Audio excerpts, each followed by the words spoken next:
નમસ્તે વિદ્યાર્થી મિત્રો, સરસ્વતી ગ્રુપ ઓફ એજ્યુકેશન દ્વારા આયોજિત ડિસ્ટન્સ લર્નિંગ સિસ્ટમમાં તમારું સ્વાગત છે. ધોરણ 11 આંકડાશાસ્ત્રના અભ્યાસની સફરમાં તમારી સાથે છે રવિ સર. તો મિત્રો, આજે આપણે આગળ વધીએ. ચેપ્ટર નંબર 3 ની શરૂઆત આપણે કરી ચૂક્યા છીએ, જેમાં મધ્યવર્તી સ્થિતિના માપની અંદર આપણે લીધેલો હતો મધ્યક. આજે મધ્યકની અંદર આગળના ઉદાહરણમાં જઈએ તે પહેલા નાનકડી એક માહિતી જે છે એનાથી આપણે અવગત થતા જઈએ. તો અહીં આપણી પાસે મધ્યકના સૂત્ર છે, પરંતુ એ સૂત્ર કઈ રીતે અને શા માટે રચાયા છે તે આપણે ધીમે ધીમે આગળ શીખતા જઈએ અને એનો આધાર જે છે આજે આપણે આગળ લેવાના છે. ખાસ કરીને મધ્યક પહેલા હું લઈ જઈશ તમને માહિતી. શબ્દ છે માહિતી. ખાસ કરીને માહિતી શબ્દ તમે દિવસમાં ઘણી બધી વખત ઉપયોગ કરો છો, પરંતુ કોઈ અલગ અલગ જગ્યાએ અને કે અલગ અલગ પરિસરમાં માધ્યમ બદલાઈ જતા હશે, ઉપયોગ જે છે એ બદલાઈ જતો હશે. તો અહીં સિમ્પલ વસ્તુ લઈએ, સાદી ભાષામાં કહીએ તો આપણને જરૂરી છે અને જેવા સ્વરૂપમાં જોઈએ છે એવા સ્વરૂપમાં એકત્રિત થયેલી બાબતો, જેને આપણે કહીશું માહિતી. બાબતો એટલે કોઈ પણ હોઈ શકે.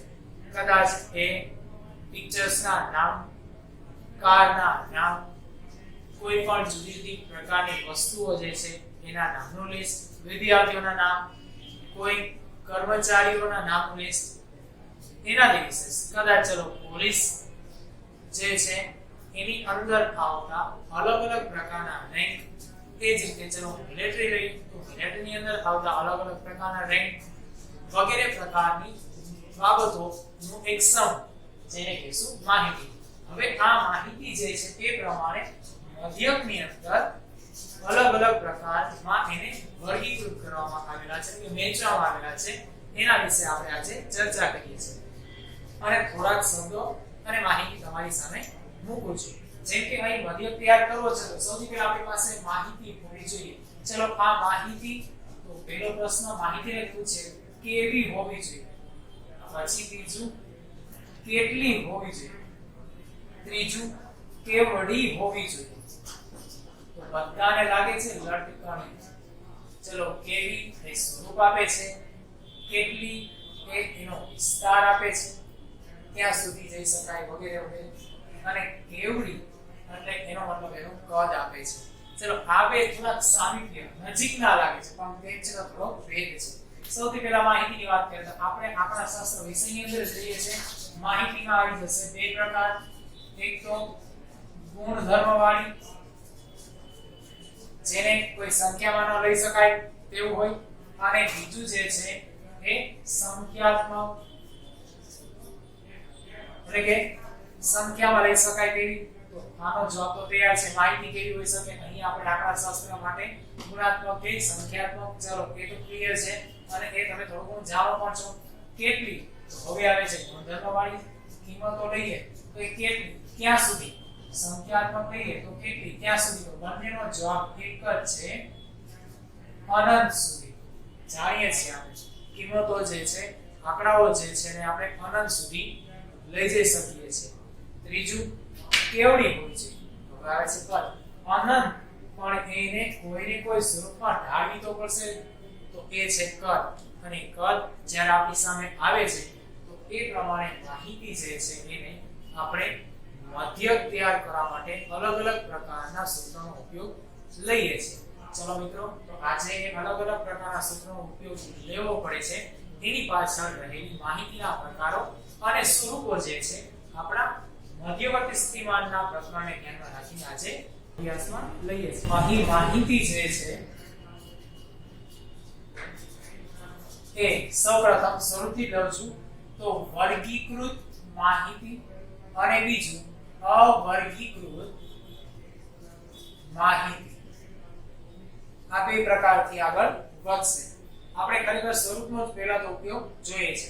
અવર્ગીકૃત માહિતી એટલે કે જે એકત્રિત કરતી વખતે કોઈ પણ જાતના સ્વરૂપમાં કે માળખામાં ઢાળવામાં આવેલી ન હોય અને એને વ્યવસ્થિત કરીને ગોઠવવામાં આવેલી ન હોય, એ બધી માહિતી અવર્ગીકૃતમાં હશે. જ્યારે વર્ગીકૃતની અંદર જઈએ તો એકત્રિત કર્યા બાદ તેને વ્યવસ્થિત કોઈ માળખામાં સ્વરૂપમાં ગોઠવવામાં આવેલી હોય તો એને આપણે કહીશું વર્ગીકૃત માહિતી. તો અહીં મિત્રો આ રીતે પેલા તો બે પ્રકાર છે, અવર્ગીકૃત અને વર્ગીકૃત. તો જો માહિતી વર્ગીકૃત છે તો મધ્યક માટે સૂત્ર અલગ આવશે, અવર્ગીકૃત છે તો પણ સૂત્ર અલગ આવશે. હવે આગળ વધીએ છીએ. અવર્ગીકૃતમાં છે તો ફક્ત અવલોકન x જ હોય, ચલ સ્વરૂપ x ની કોઈ પણ માહિતીઓ જે છે ફક્ત x ચલથી દર્શાવેલી હોય. વર્ગીકૃતમાં છે તો માહિતીને અલગ અલગ રીતે વર્ગીકૃત કરવામાં આવી હોય. તો અહીં ચલ સાથે આવૃત્તિ એટલે કે f જેને તમે ઓળખો છો, તો ચલ સાથે આવૃત્તિ f, x અને f એવા બે સ્વરૂપની માહિતીને આપણને રજૂ કરવામાં આવેલી હોય.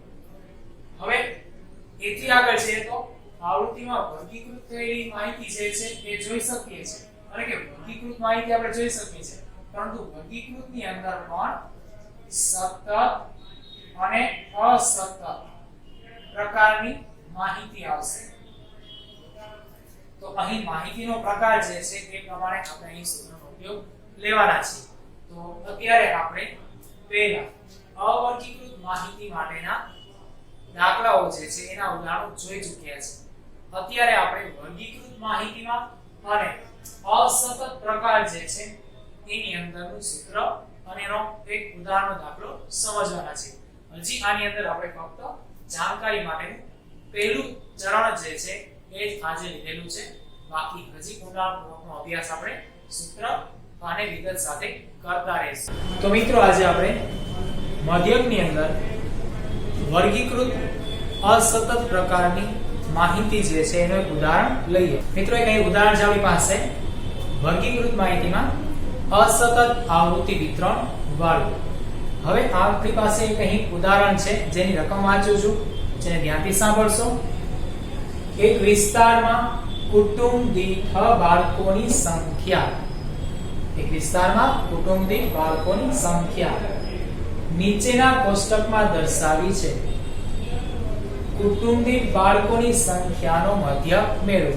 એકદમ ટૂંકું ને ટચ જ અહીં માહિતીમાં કહેવામાં આવેલું છે, બીજું કંઈ આપેલું નથી. સીધું એક કોષ્ટક આપેલું છે. કોષ્ટકમાં જે બાળકોની સંખ્યા 0 1 2 3 4 ને 5, કુટુંબની સંખ્યા 4 8 23 8 અને 6 3. તો અહીં આપણે મધ્યક મેળવવાનો કીધો છે એ પેલા રકમમાં દેખાય છે, એને હું અંડરલાઈન આપી દઉં. તો ચલો મિત્રો તમને આ તો ખબર પડી ગઈ કે મધ્યક મેળવીશું, પણ આપણે એક વાત હતી અવલોકન કરવાની. ચલો અવલોકન કરીએ તો નવું શું જોવા મળે છે. તો આ વખતે જે રકમ આવી એમાં તમને ફક્ત આંકડાઓ જે દેખાતા હતા એની જગ્યાએ કોષ્ટક આવ્યું એક તો, અને કોષ્ટકની અંદર એક નહીં પરંતુ બે પ્રકારની રો આવેલી છે, એટલે કે બે આડી હરોળ આવેલી છે, બે પ્રકારની માહિતી આપેલી છે. તો એવું કહી શકીએ કે પહેલા તો આ કોષ્ટકની અંદર માહિતી જે છે એ સુવ્યવસ્થિત ગોઠવેલી છે, એટલે કે વર્ગીકૃત માહિતી છે. ચલો વર્ગીકૃત માહિતી હોય તો વર્ગીકૃત માહિતીના એક પ્રકાર છે અસતત અને સતત, એટલે કે આવૃત્તિ સાથે વિતરિત થયેલી હોય તેવી સતત આવૃત્તિ વિતરણ અને આવૃત્તિ સાથે વિતરિત થયેલી હોય પરંતુ અસતત આવૃત્તિ વિતરણ, એવા બે પ્રકાર છે. એમાંથી અત્યારે આપણે ઓળખીએ વર્ગીકરણની અંદર આવૃત્તિ વિતરણ છે તો એ કેવું છે, સતત કે અસતત. તો પેલા માહિતીમાં જઈએ તો માહિતીમાં છે કુટુંબ દીઠ બાળકોની સંખ્યા. તો વિદ્યાર્થી મિત્રો બાળકોની સંખ્યા એ કેવો ચલ છે. હવે કેવો ચલ એટલે શું સરવળી? તો અહીં વાત છે બાળકોની સંખ્યા એ કેવા પ્રકારની સંખ્યા છે, ખરેખર પૂર્ણાંક કે અપૂર્ણાંક. વિચારો છે બાળકોની સંખ્યા આપણે જ્યારે લઈએ છીએ એ હંમેશા પૂર્ણાંકમાં જ આવી શકે છે, હંમેશા અપૂર્ણાંકમાં જ આવી શકે છે, કે પૂર્ણાંક અને અપૂર્ણાંક બેમાં આવી શકે છે. તો તમારો બધાનો જવાબ હશે પૂર્ણાંકમાં જ આવી શકે. બાળકોની સંખ્યા ક્યારે આપણે અપૂર્ણાંકમાં લઈ શકતા નથી. તો પહેલા તો આ ફક્ત એવો જ ચલ છે કે જે પૂર્ણાંક સંખ્યા જ ધારણ કરતો હોય, એટલે કે માહિતીમાં ચલ આપણો અસતત ચલ છે જે તમામ પ્રકારની કિંમતો ધારણ કરવા માટે સક્ષમ નથી, એટલા માટે અસતત ચલ. તો કુટુંબના બાળકોની સંખ્યા અસતત ચલ છે. બીજું કોષ્ટકમાં આપેલી કિંમતોમાં આપણે કરવાનું શું છે, મુખ્ય વસ્તુ એ કે અવલોકન ગોતવાનો છે. તો અવલોકન કોણ છે, ખરેખર અહીંયાથી અભ્યાસમાં ખબર પડી ચૂકી છે. તેમ છતાં રકમના ભાગ ઉપરથી જે ખરેખર ખબર પડવી જોઈએ એ શબ્દ એ છે કુટુંબની બાળકોની સંખ્યાનો મધ્યક. ચલો મધ્યક મેળવવાનો પણ કોનો મધ્યક? રકમને પૂછશો તો જવાબ મળશે કુટુંબની બાળકોની સંખ્યાનો મધ્યક મેળવો. તો બાળકોની સંખ્યા એ આપણા માટે વિદ્યાર્થી મિત્રો અવલોકન x બને છે. જ્યારે પણ રકમ વાંચો ત્યારે આવી વિગત તારથી જવાની અલગથી જ્યારે પણ રકમ વાંચો છો વિદ્યાર્થી મિત્રો ત્યારે આવી માહિતી અલગથી જ તારથી જવાની, જેને કારણે આપણી ગણતરી એકદમ સરળ થઈ જશે અને કયા પ્રકારના સૂત્રનો ઉપયોગ કરવો એ પણ તમે શીખી જશો. ચલો, અહીં કુટુંબના બાળકોની સંખ્યાનો મધ્યક તૈયાર કરવો છે. તો આપણો ચલ x એ કુટુંબના બાળકોની સંખ્યા થશે. તો આ રહ્યો બાળકોની સંખ્યા ચલ x. તો એનો મતલબ કે આ x ની કિંમત છે. તો નીચે આપેલી છે કુટુંબની સંખ્યા એ કોણ છે? આવૃત્તિ. કેમ ખબર પડશે?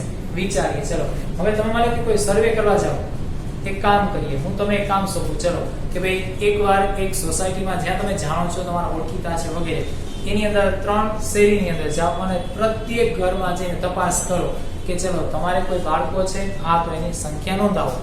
તો તમને આવી વાત સાંભળીને મગજમાં આવશે કે આવો તો પ્રશ્ન સર અમારી ડેલી આવીને કોઈ પૂછતા હતા. કોણ? તમને ખ્યાલ હશે કે જ્યારે પણ પોલિયો રવિવાર આવે, પોલિયોના ટીપા પીવડાવે જાય, ત્યારબાદ બીજે દિવસથી તેનો સર્વે ચાલુ કરે કે અમારો બુથ જે વિસ્તારમાં હતો એ વિસ્તારની અંદર આવતા ઘરમાં કોઈ પણ ઘર એવું નથી ને કે જેના બાળકો હજી પોલિયોના ટીપા પીવાના બાકી રહી ગયા હોય.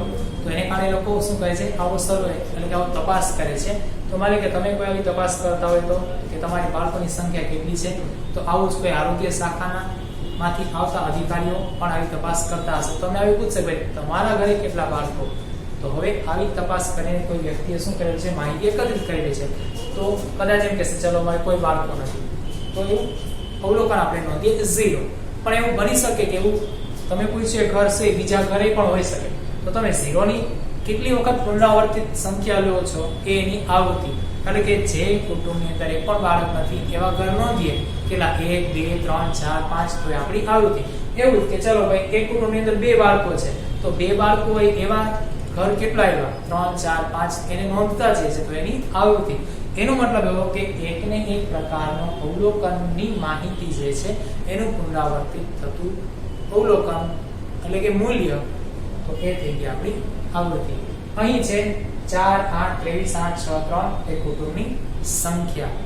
ચલો, તો મિત્રો હવે આપણે મધ્ય તૈયાર કરીએ છીએ, પરંતુ આ વખતે આપણી માહિતીનો પ્રકાર છે અસતત આવૃત્તિ વિતરણ. માહિતી વર્ગીકૃત થયેલી છે પરંતુ અસતત આવૃત્તિ વિતરણ વાળી છે. તો હું પહેલા જવાબ કોષ્ટક તૈયાર કરું છું. અહીં લખી નાખીશ અસતત આવૃત્તિ વિતરણ નો મધ્ય મેળવતા. ચલો, મારી પાસે પહેલા છે બાળકોની સંખ્યા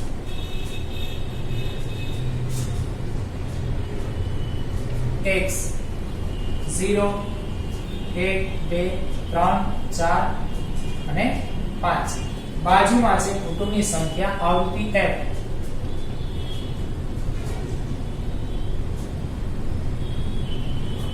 જે છે 4 8 23 8 6 3. હવે વિદ્યાર્થી મિત્રો આપણે ગણતરી માટે એક સૂત્ર છે, જે સૂત્ર x બાર બરાબર સિગ્મા fx છેદમાં n છે. પુનરાવર્તિત કરું છું.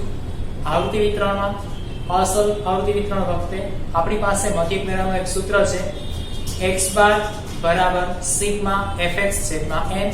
n ને તમે ઓળખો છો, પરંતુ હવે અહીં fx આવ્યા, f અને x નો સરવાળો એટલે સિગ્મા fx.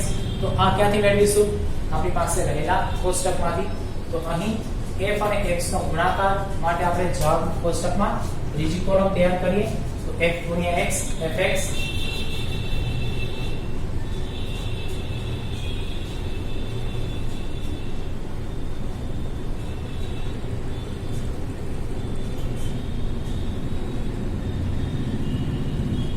તો હવે આપણે અહીં f ગુણ્યા x ની કોલમનો ગુણાકાર લઈએ, 0 ગુણ્યા 4 કરીએ છીએ 0 થશે.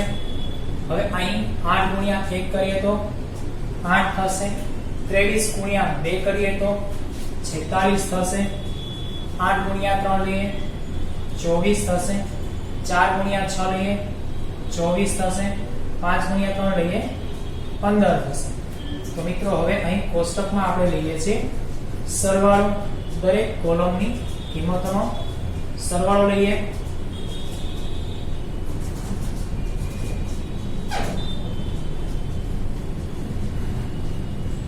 અહીં લખી નાખી છે પેલા કુલ, અહીં આવે છે સિગ્મા એફ। સિગ્મા એફ એટલે તમને જણાવી દઉં આપણા અવલોકનની સંખ્યા, કુલ સંખ્યા n થશે।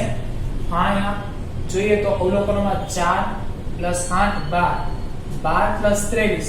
તો એક કામ કરીએ, અહીં પેલા 3 મેળવી દઈએ, 12 + 3 કરીએ 15, 15 + 20 કરીએ તો થશે કેટલા 35, પછી +8 કરીએ।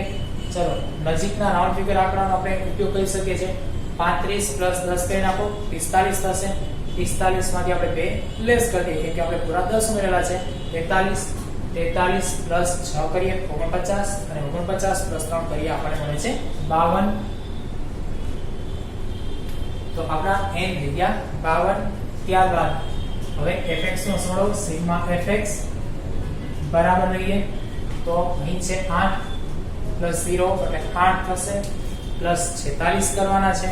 ચલો 46 + 8 કરીએ એટલે થશે કેટલા 54, +24 કરવાના છે તો 54 + 4 કરી નાખો પહેલા તો 58, 20 કરીએ છે કેટલા થાય છે 78, 78 + પાછા 24 કરવાના છે તો ચલો 78 + કરીએ 4 કેટલા થઈ ગયા 82, 82 ને +20 કરીએ કેટલા થઈ ગયા 102, 102 + 15 કરો 117। તો આપણો સરવાળો મળે છે 117। તો અહીં કોષ્ટકની ગણતરીનું કામ પૂર્ણ થાય છે। હવે આપણે આગળ સૂત્ર અને તેમાં કિંમત મૂકીએ તો અહીં મધ્ય x બાર બરાબર સિગ્મા fx છેદમાં n, જે આપણું સૂત્ર છે જેમાં સિગ્મા fx લઈએ તો કેટલા મળ્યા હતા 117 છેદમાં n મૂકીએ એટલે આવૃત્તિઓનો સરવાળો કેટલો છે 52। વિદ્યાર્થી મિત્રો 117 ભાગ્યા આપણે કેટલા કરીએ છીએ 52, જે 117 ભાગ્યા 52 કરીએ તો આપણને મળશે 2.25, જે આપણો જવાબ છે। પરંતુ અહીં એકમ લાગુ પડતો હોય તો મૂકવાનું થશે તો અહીં એકમ આવશે એ કયો લેવો, અહીંયા તો કે એકમ દર્શાવ્યો નથી તો અહીં જો તો કોણ છે કુટુંબના બાળકોની સંખ્યા, બાળકોની સંખ્યા જે આપણો અત્યારે ખુદ પોતે એકમ છે એટલે લખી નાખીએ બાળકોની સંખ્યા, પણ ક્યાંય 2.25 બાળક હોય નહીં તો આને આપણે શું કરીએ છીએ સપ્રમાણ માહિતીમાં લઈ જઈએ તો 2.25 એમાં દશાંશ ચિહ્ન પછી 0.25 આવેલા છે જે તમારા 0.5 કે તેથી નાના છે ઓછા છે, તેથી આપણે શું કરીએ ફક્ત 2 બાળક લઈ લઈએ તો અહીં સરેરાશ કુટુંબ દીઠ 2 બાળક હશે, આપણે એવું કહી શકીએ છીએ। તો આ હતી આપણી વર્ગીકૃત અસતત આવર્તી વિતરણ વાળી માહિતીમાં મધ્યક મેળવવાની રચના। ધન્યવાદ।